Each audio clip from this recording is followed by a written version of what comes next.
In today's episode, we are going camping for the weekend. It's gonna be split up maybe in a couple episodes, but we're down here in Ulua. I'm sweating because I just finished unloading all of my stuff. We're gonna be fishing, diving, doing some diving where we're gonna be technically fishing, I guess, catching fish with nets, which is gonna be fun. I'm out here with Kyler, and I'll show you guys some of my setup right now.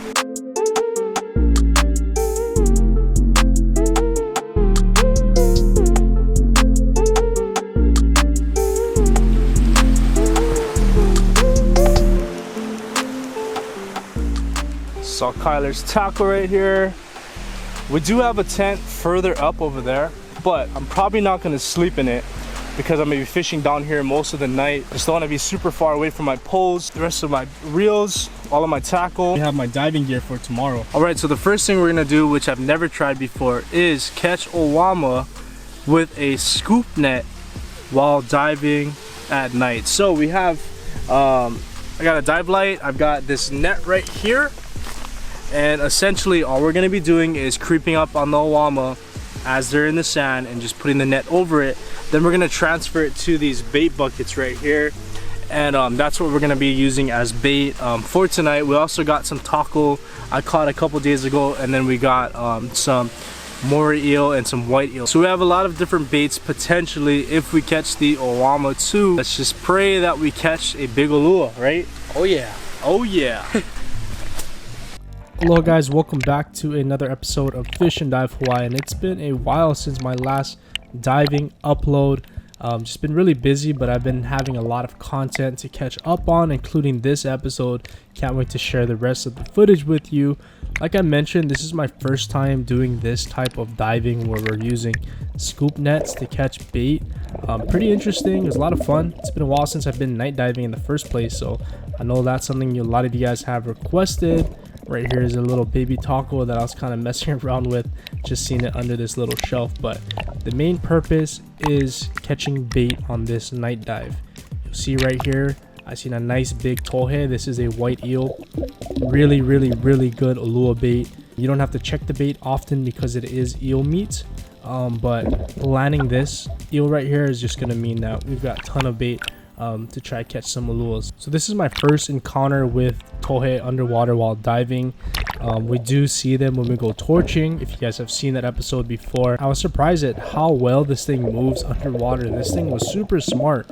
It can pivot, move backwards pretty much on a dime, so it was pretty hard trying to get this thing in the net, especially since we're using some pretty small nets at that. So as you can see, Kyler has his net on the left, I have mine on the right, and we're trying to corner him, trying to ambush him. But like I said, he's really smart. He's going to swim further to the left of this cave, and what we didn't notice was that there's a big honu green sea turtle that he was hiding behind. The honu's kind of freaking out, wondering what the heck we're doing with lights pointing at it. So we go ahead and resurface, try not to get too close to the turtle, and the turtle actually swims away out of the cave, and so does the tohe. So we try to chase him down after that.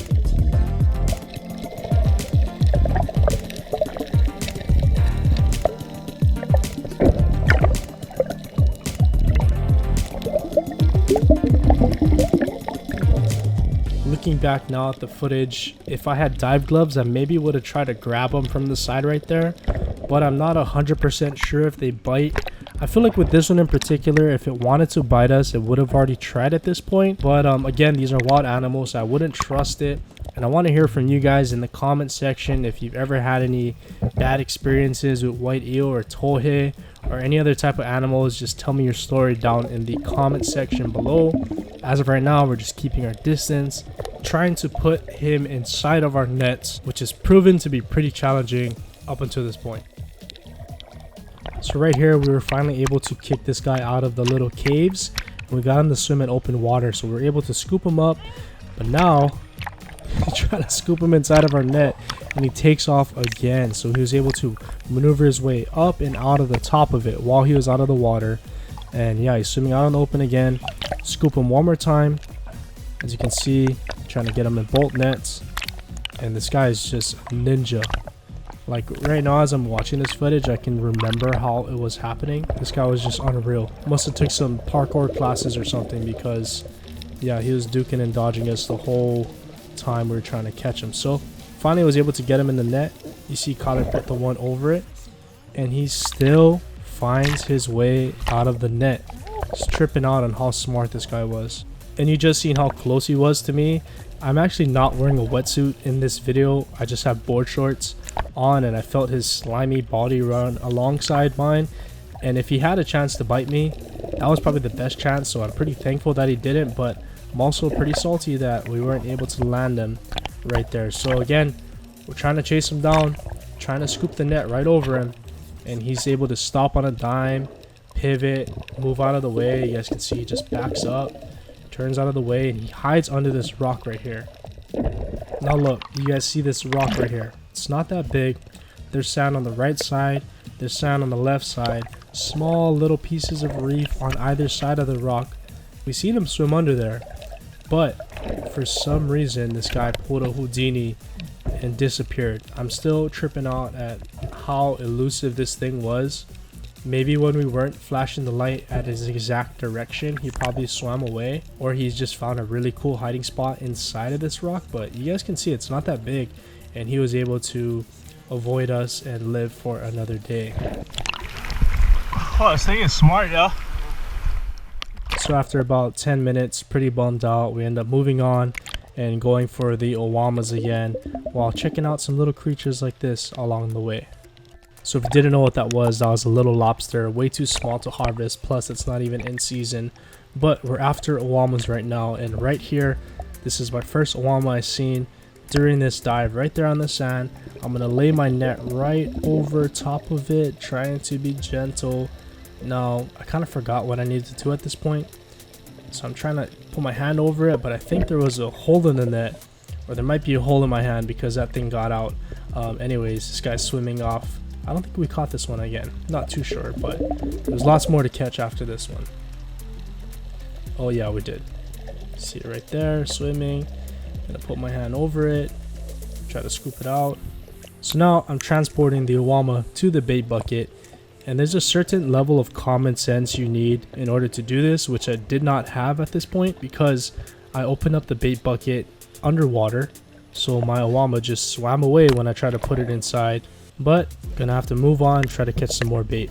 Alright, so now we're looking at our second victim of the night, Mr. Oama number 2. Put the net over him, you can see him swimming around. I tried to cup him inside of the net, which is kind of what you need to do. Take that slack and kind of hold it over, but again, swam away. Here is attempt number 3 at trying to catch my first Oama using the scoop net. I think Kyler already caught 5 at this point, and right now I'm just starting to think I'm pretty bad at this. I mean, it may look easy, but that's because it is easy, but I just suck at it. So maybe you guys will have better luck at the first 3 attempts, but I definitely am thinking that I'm not going to catch any at this point. And here is the 4th Oama, or maybe one of the first 3 that I didn't manage to catch, but a worthy opponent nonetheless. I'm going to try to scoop him right here, and boom, he's gone. Just like that. He just senses my lack of skills using the scoop net and fully exposed me right there. Oh, I did catch him. Nope, I didn't. I lied. He's gone. Here is number 5, the 5th attempt. And finally, I think I catch one here. So let's scoop it over. And there it is, right there. Clench him together with my hand. Hold him. Make sure he's not going anywhere. Go to show Kyler, and sure enough, this guy catches a freaking crab while we're diving. So I catch one little Oama. This guy catches probably a dozen, and a nice size 7-Eleven crab just chilling on the sand. So good for him. New experience for me. I hope it doesn't kill the Oama. So after catching the first one, got some confidence, feeling a little better about the technique. I bring the net directly over this Oama, scoop it up, and landed my second one of the night. If you guys want to have like a third-person view of what we're doing here, this is Kyler, just doing the same thing, grabbing the net, kind of seeing where the Oama is, putting the net directly over, and then clenching it with his hand. And it's pretty simple. I had a lot of fun doing this and caught some bait. On this night in particular, we caught maybe 18 or 20, less than 2 dozen. There was 3 of us fishing, so we figured 6-7 pieces each per person. And you guys will see in just a second, not all of them made it back to camp, and it's probably because we put all of these fish in this one bucket, including a crab, including this adult Oama, which is a veke. You guys see just the size difference between the little Oamas and the adult version. So that probably had something to do with the fish not surviving all the way back. And if you guys are familiar with Oama, you guys know that they're very fragile fish. They die very easily. But papio, uluas, just predator fish in general, love them. They make excellent bait and even better Hawaiian French fries, as we like to call them.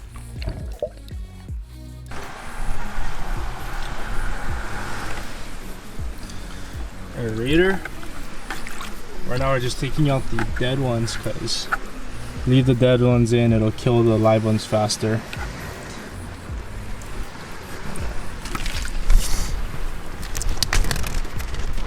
Of course, this one of the kind. The big ones would die now. Yeah.